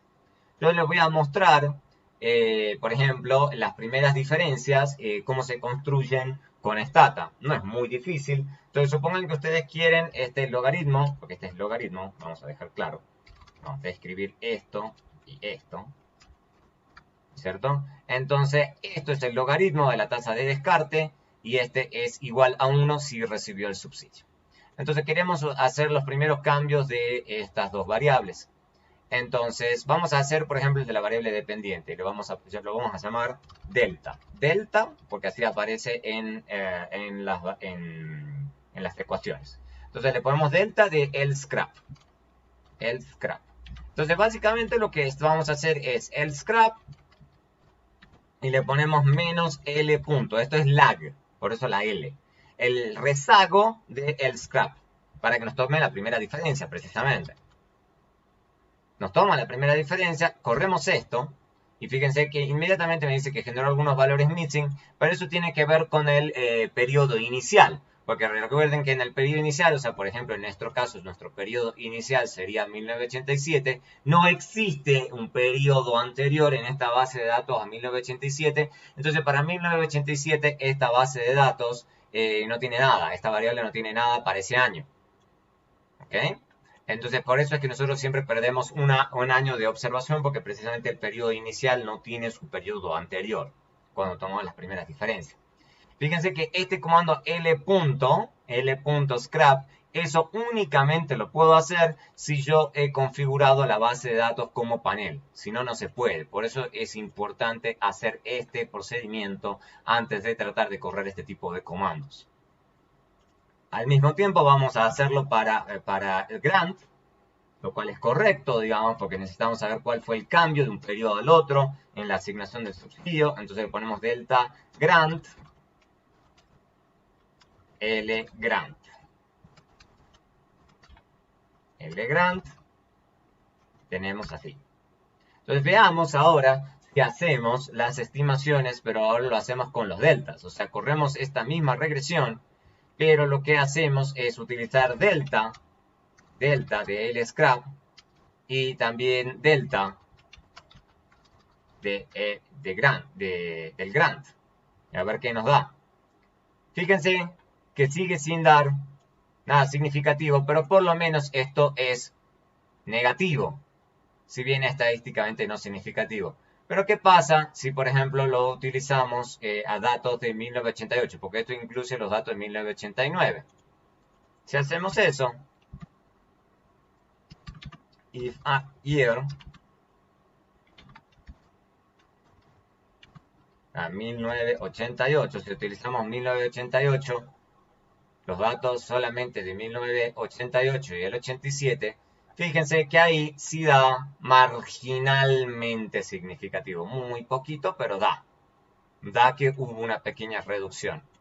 ¿Qué es lo que nos estaría indicando esto? Que si bien hacia el 88 hubo una pequeña reducción en la tasa de descarte y fue estadísticamente significativa, cuando ya se agregan más años a la información, ahí ya no tenemos mucho que decir. Entonces, fue significativo quizás en el 88 la reducción, pero ya en el 89, si uno incorpora los datos del 89, ya la cosa no es tan cierta.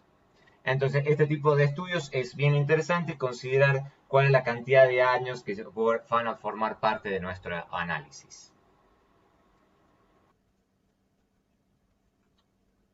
Vamos ahora cómo ver este tipo de evaluación de impacto de los programas en forma más general. Entonces, sea por ejemplo la variable dependiente que sea la del resultado. Lo vamos a ver en forma más general, donde es YIT. Esa es la variable del resultado que nos interesa. Entonces, supongan que ustedes tienen la binaria como la de recién, solamente que acá le vamos a llamar PROC-IT, donde es igual a 1 si el individuo participa en el programa. Entonces, el modelo más simple por estimar es este. digamos, muy parecido al anterior, solamente que estamos controlando por el tiempo y le estamos agregando la binaria de participación en el programa. Entonces hacemos eso y suponemos que, por ejemplo, la asignación del programa se hizo en el segundo periodo, que es lo más usual. Entonces ahí vamos a tener en el primer periodo que la asignación del programa es 0 en el primer periodo y 0 en el, también es 0 para esta binaria. Entonces tenemos 0 y 0. Entonces así es como nos queda el modelo, dado que estamos evaluando el programa en el primer periodo. Si hacemos eso y después nos movemos al segundo periodo, entonces en el segundo periodo vamos a tener 1 para la binaria de tiempo y vamos a tener 0 y 1 también para este programa. Porque ahora va a haber firmas que van a recibir y hay firmas que no van a recibir el subsidio. Entonces nos queda esta expresión. Entonces, ¿qué es lo que podemos hacer? Sencillamente tomamos las primeras diferencias, entonces nos queda esta expresión. ¿Por qué? Porque precisamente aparece ahí acá, aparece ahí, y desaparece el ahí en esta expresión de primeras diferencias. Normalmente por un tema de que quede más compacta, nos queda con esta expresión.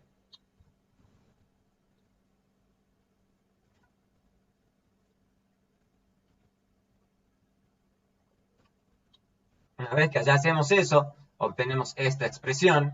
Entonces, el estimador de mínimos cuadrados ordinario de acá lo podemos escribir de la siguiente forma. Entonces, nos queda que la estimación de mínimos cuadrados ordinario es la diferencia en Y entre los tratados y menos la diferencia de Y entre los controles. O sea, esta es la diferencia entre los cambios promedio de Y entre los dos periodos para los grupos tratamiento y control. Fíjense que esto se ve muy parecido a lo que ya habíamos visto antes. Entonces, ¿qué es lo que es esto? Esto es la versión de panel del estimador de diferencia en diferencia que obtuvimos antes. Es lo mismo que habíamos tenido antes, solamente que ahora lo tenemos para utilizando los datos de los individuos a través del tiempo. Entonces podemos controlar perfectamente por cualquier movimiento que los individuos tengan entre estos dos grupos, porque precisamente podemos ver exactamente en qué grupo se encuentran en cada momento del tiempo, ventaja que no tenemos con datos transversales repetidos. O sea, entonces estamos diferenciando Y a través del tiempo para los mismos individuos. O sea, esto nos permite controlar por efectos fijos. Antes no estábamos controlando por estos efectos fijos. O sea, esa es la limitación que tenemos de hacer diferencia en diferencia con datos transversales repetidos. Ahora sí, estamos seguros que estamos eliminando ahí. Con datos transversales repetidos, no. Entonces siempre hay una posibilidad que quizás esa heterogeneidad no observada nos esté generando un sesgo en nuestra estimación de diferencias en diferencia en datos transversales repetidos. Obviamente podemos agregar más regresores. Esto es simplemente porque esto es para pura sencillez. Pero tranquilamente podemos agregar todos los regresores que queramos, siempre y cuando, como les dije antes, estos varíen en el tiempo, cosa de que podamos hacer una estimación. Si no varían en el tiempo o varían en el mismo monto para todos los individuos, ya sabemos que esos regresores no pueden ser parte de la regresión. O sea, pero lo que sí podemos hacer, por ejemplo, si algunas características son constantes para el tiempo, por ejemplo, podríamos correr la regresión para cada grupo, ¿okay? Y lo que se hace es observar el impacto diferencial del programa. Por ejemplo, podemos correr este programa, por ejemplo, únicamente para hombres y únicamente para mujeres y ver si tuvo este impacto del entrenamiento diferenciado para hombres y mujeres. O podemos correr, por ejemplo, el impacto del entrenamiento entre firmas grandes versus firmas pequeñas y ver si hubo alguna diferencia en la evaluación de impacto para cada uno de estos tipos de firmas. Eso sí lo podemos hacer.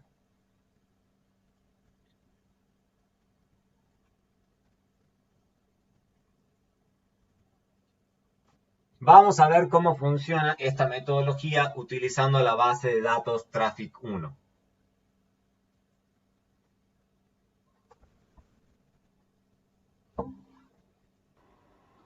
Esta es la base de datos Traffic 1 y acá lo que tratamos de estudiar es cuál fue el efecto, por ejemplo, de ciertas leyes en los accidentes de tránsito.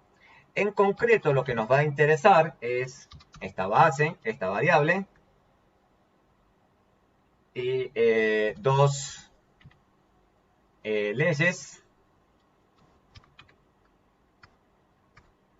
Esta es la tasa de muertes en el 85. Esta es si se aprobó una ley de Open Containers. Básicamente esta es una ley que prohíbe tener contenedores con bebidas alcohólicas abiertas en el vehículo. Entonces, si llegamos a hacer eso, lo que directamente va a pasar es que la policía nos va a arrestar. La otra es esta admin, que también es otra binaria, sobre si el Estado, porque esta base de datos es a nivel estatal, esto es si el Estado tiene una ley que permite la suspensión inmediata de la licencia de manejo del conductor si el conductor es encontrado ebrio. O sea, nos sacan la licencia si nos encuentran manejando ebrios. Entonces, de nuevo, esto es a nivel estatal. Entonces, esto es un dato para cada estado y lo que tenemos son datos de estas dos variables para el 85 y el 90. Solamente dos, es un panel muy sencillo, muy simple. Tenemos datos 90, 90, 90. ¿Okay? Entonces tenemos datos para estas dos cosas y lo que uno creería que puede hacer es, de nuevo, es correr una regresión para cada año, regresión para el 85, lo hace así, y uno dice, entonces efectivamente estas leyes son súper inefectivas para disminuir la tasa de muertes. Fíjense que esto es la tasa de muertes por cada 100.000 millas que hay en el estado. O bien, también lo podemos hacer para el 90. Vamos a hacer 90, 90. Fíjense que de nuevo nos da que, efectivamente, esto no sirve para nada, estas leyes no sirven para absolutamente nada. Pero claro, de nuevo puede haber un problema de heterogeneidad individual de los estados, en donde puede ser que los estados, precisamente ahí donde había más accidentes, es los lugares donde se aprobaron este tipo de leyes, y donde había menos accidentes no se aprobaron este tipo de leyes. Entonces deberíamos tratar de ajustar por eso. Una de las formas de ajustar es directamente tomar primeras diferencias. Afortunadamente Wooldridge es bueno con nosotros y ya nos ha hecho este trabajo por nosotros. Entonces tenemos las primeras diferencias aquí de cada una de estas variables. Entonces, básicamente estas son las primeras diferencias de cada una de estas variables, tanto de las binarias como de la tasa de mortalidad. Y lo que hacemos es correr la regresión, pero con estas tres variables. Yo tengo reg, esta es la estimación en primeras diferencias de esta regresión. Y en este caso, ahora sí, nos aparece que una de ellas sí parece tener un efecto para reducir. Fíjense que esto es negativo.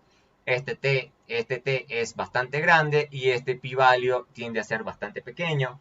Entonces esto que está acá nos indica que efectivamente esta ley de prohibirnos tener contenedores abiertos con bebidas alcohólicas y que nos arresten por eso, parece sí tener un efecto estadísticamente significativo para reducir la tasa de mortalidad en las carreteras. En cambio, la otra ley, la estimación en primeras diferencias, parece que sí nos da una estimación negativa también, pero parece que es una estimación estadísticamente no significativa. Entonces, por eso es importante, fíjense que de unas conclusiones que habíamos obtenido corriendo año por año individualmente, obtenemos unas conclusiones por lo menos muy opuestas en el caso de una de las leyes. Entonces, en este caso nos puede servir mucho el hecho de tomar primeras diferencias en vez de utilizar los datos de los años en forma individual.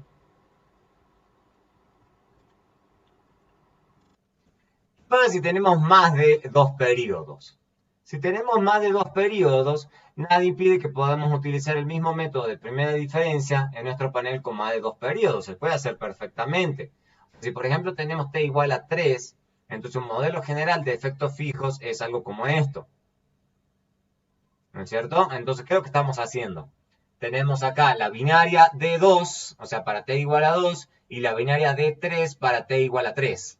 Y todos los otros regresores que querramos. Y obviamente al final tenemos AI más U y T.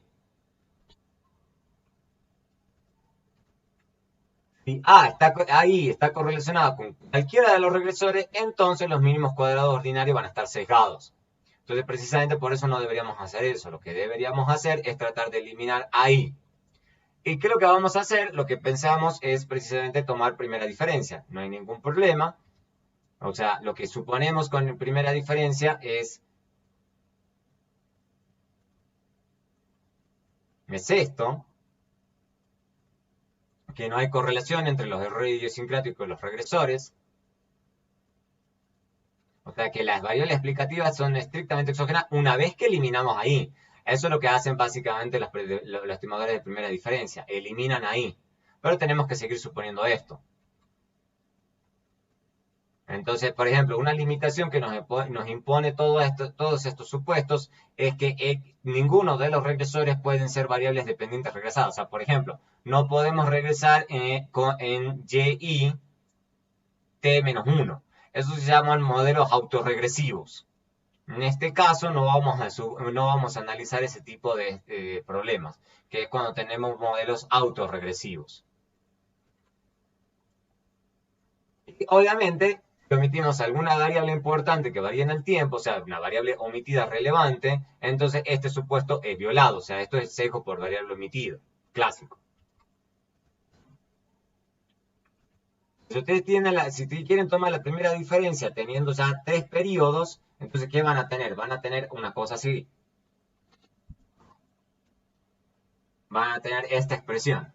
Entonces toman las primeras diferencias respecto de todos los individuos, pero obviamente como esto no tiene, si ustedes hacen ese procedimiento algebraico, esto les queda sin intercepto, entonces una alternativa es escribirlo de esta forma, que no hay ningún problema, se puede hacer perfectamente.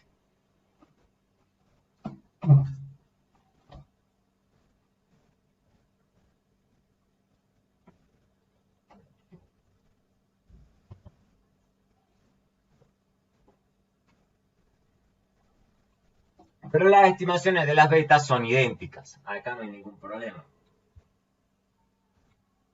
En T periodos, o sea, vimos recién con 3 periodos nomás, y supongo que ustedes extiendan esto y ya tienen T periodos.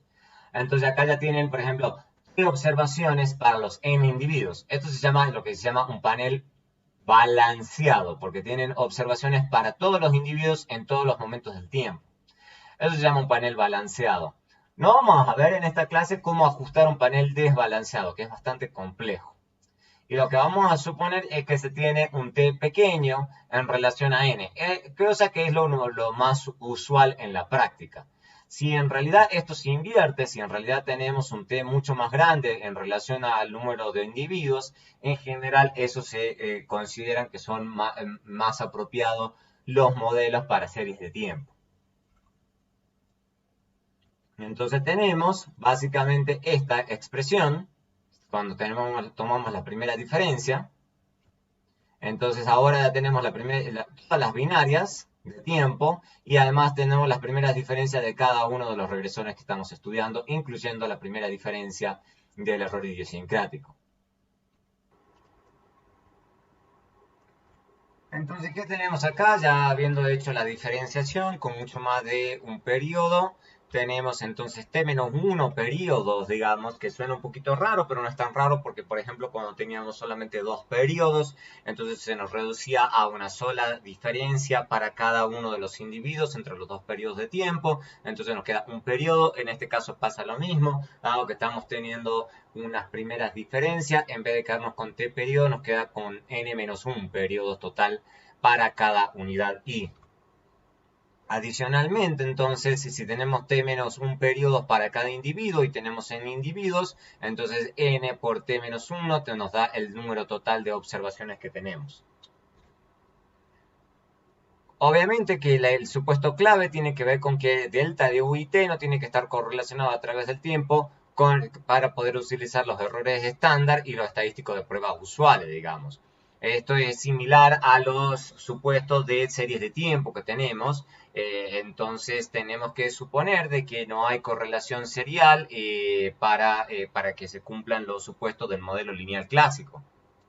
Vamos a ver cómo funciona este método, tanto con una base de datos que se llama ZUNEM, así como cómo se comporta esta base de datos con una base de datos que vamos a llamar CRIME4.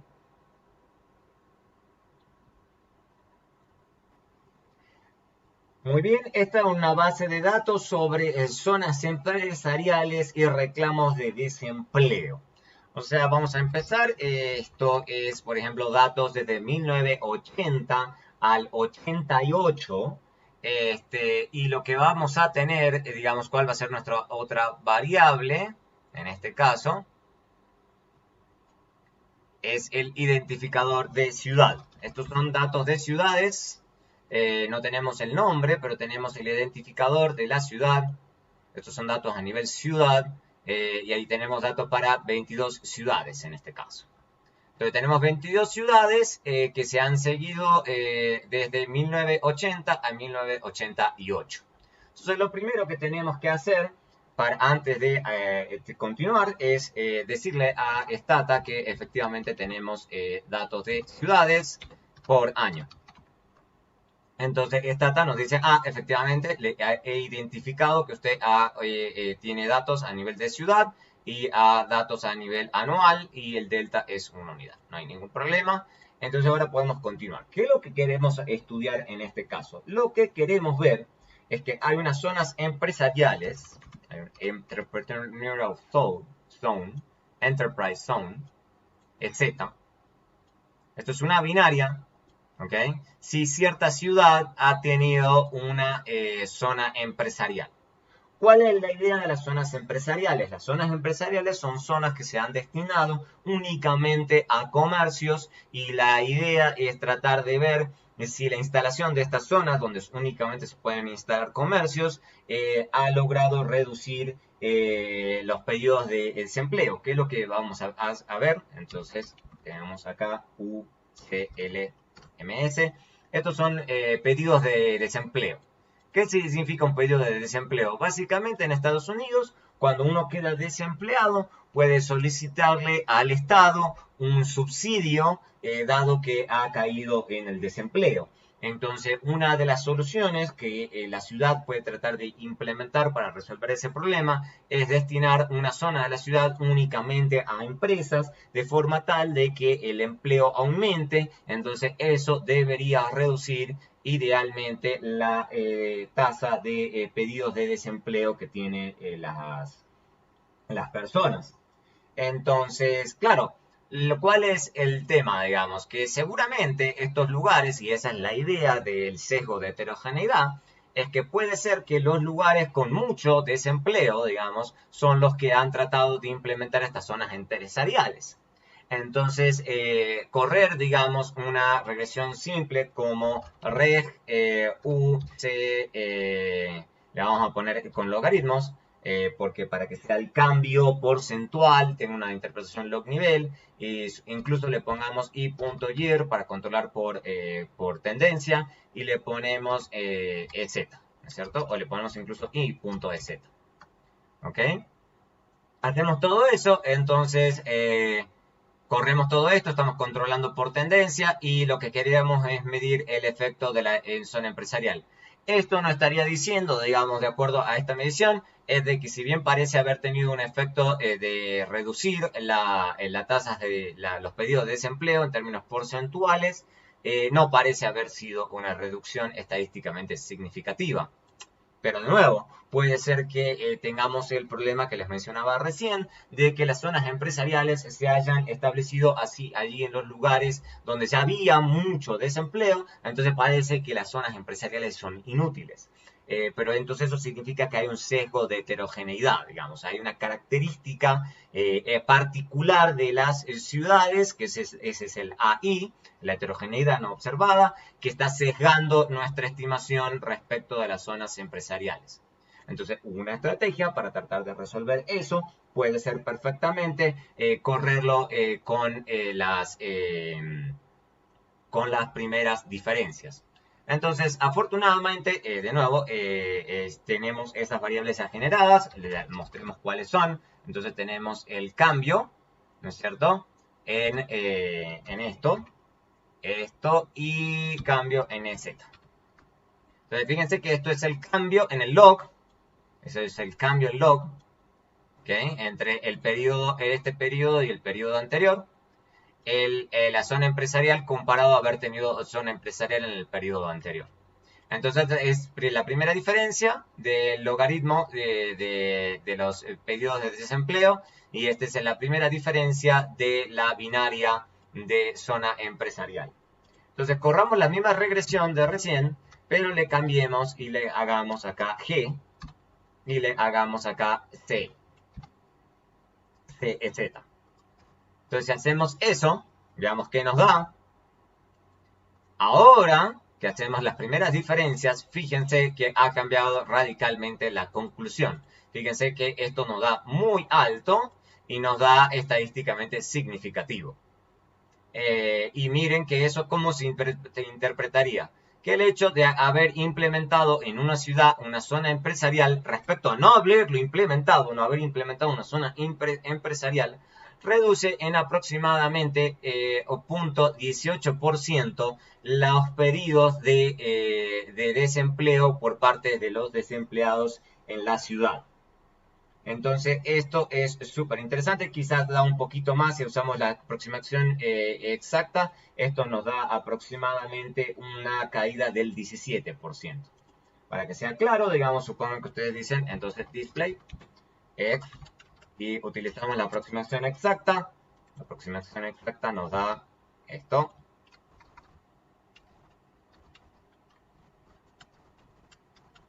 Porque es bastante grande la estimación que hemos obtenido.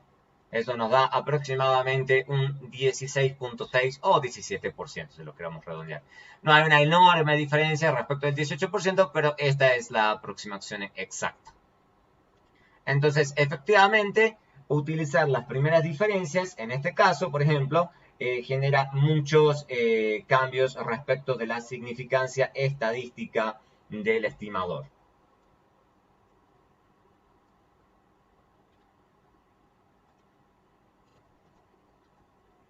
Muy bien, esta es otra base de datos, también de panel. Estas son datos a través del tiempo, desde el año 1981 al 87, para condados. Para condados. Este es el identificador de condado. Entonces, de nuevo, lo que deberíamos hacer es decirle a Stata que tenemos una base de datos en panel. Entonces, tenemos el county y tenemos año. Entonces, está altamente balanceado y tenemos datos de condado para todos estos años. Entonces, ¿qué es lo que queremos tratar de hacer? Tratar de explicar la tasa de crimen en los diferentes estados. O sea, ¿qué es lo que queremos hacer? Ver la tasa de crimen contra la probabilidad de ser arrestado en cada individuo, en cada condado. Esta es la probabilidad de ser condenado.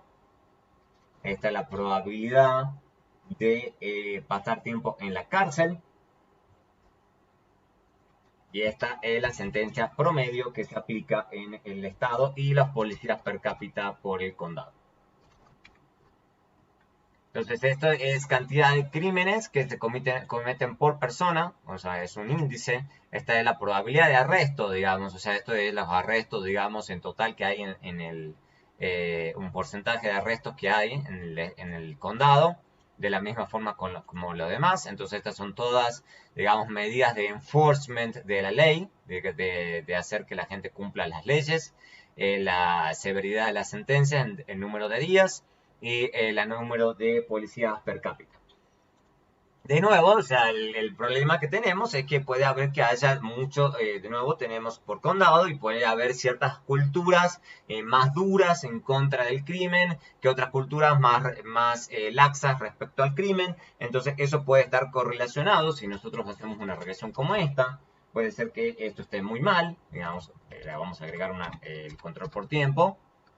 Hacemos esto y en una de esas alguien nos dice, bueno, sí, usted está muy bonito, pero me parece que esto no es muy convincente porque puede ser que estas sean estimaciones sesgadas porque usted no está ajustando por esa heterogeneidad no observada ahí. Entonces yo quiero que usted controle por ese hecho, por ejemplo, utilizando primeras diferencias. Perfectamente se puede hacer. Entonces nos fijemos de si esto ya lo tenemos disponible. Entonces nos fijemos en las primeras diferencias. Lo que vamos a hacer es cambio en el logaritmo y el cambio en las demás cosas.